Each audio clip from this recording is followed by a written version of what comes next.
Hi, this is Todd, and welcome to the Thrive Singles Podcast. Whether you're single again or still single, stop hating being single and learn to thrive.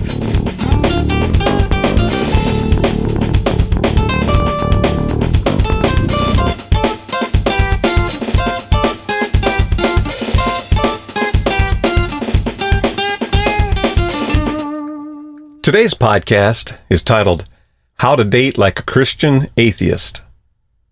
Okay, first things first. What exactly is a Christian atheist? Well, at first, the term may seem like an oxymoron, but I know you can find many people in your own local congregation to whom the term applies. I know a few myself. In fact, I have been one from time to time, and you probably have too. I actually borrowed this term from Craig Groeschel's book, The Christian Atheist. According to Pastor Groeschel, a Christian atheist is someone who says they believe in God, but lives their day-to-day life as if they do not believe he exists. A practical atheist. You see, the issue's not what you profess or what you claim to believe, or even what label you like to wear. The issue is, how do you live your day-to-day life? Unfortunately, many Christians who lead otherwise pious lives seem to turn into atheists when it comes to dating. For some reason, what they say they believe doesn't seem to work its way down into that extremely important aspect of life. So with that in mind, I wondered, how does that work for a Christian atheist who's single? What does it look like when a Christian atheist dates? Well, as a Christian, you were probably taught that sex outside of marriage is a sin. Christianity teaches that God's best for your life means limiting sex to within the confines of a lifetime commitment, solemnly affirmed before God and man in a marriage ceremony.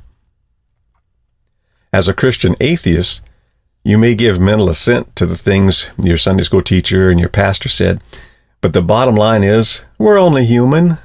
God knows we have certain urges and needs, right? You can't really expect two people to remain celibate in this age of hypersexuality, and that goes double for divorcees accustomed to regular sex.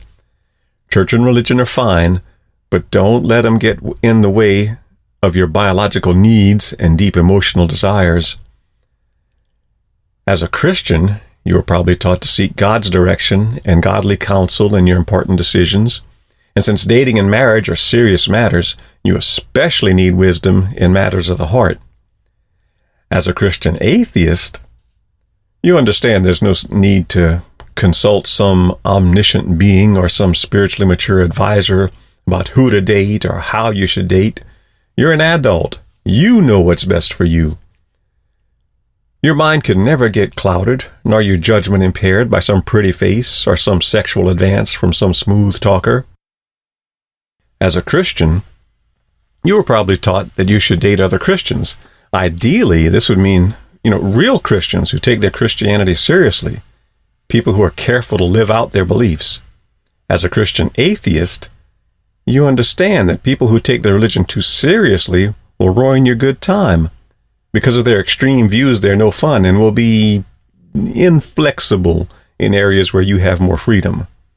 Instead, date fellow Christian atheists. They better understand your lifestyle, and they won't bring up religious ideology at inopportune times, like when you're ready to round second base.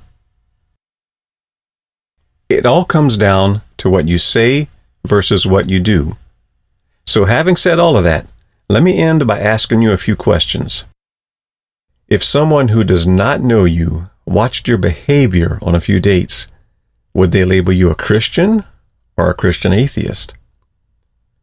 If someone who does not know you took an objective look at your last relationships, would they label you a Christian or a Christian atheist? If someone who knows nothing about you was privy to all your interactions with the opposite sex, would they label you a Christian or a Christian atheist? So for my Christian brothers and sisters reading this, I challenge you. Date in such a way that people who do not know you would label you a Christian. One sure way to thrive and be more attractive is to stay genuine and to stay true to your beliefs. So stay real, stay true, and thrive on. I hope you enjoyed this week's podcast. See you next week. Till then, be sure to subscribe and go check out my extensive archive of past posts at thrivesingles.com. And thrive on. Whoa, thrive. Yeah, come alive. There's more to life. You gotta grow, you gotta thrive. Whoa, whoa, you gotta thrive. There's more to life than to just survive. You gotta grow, you gotta thrive.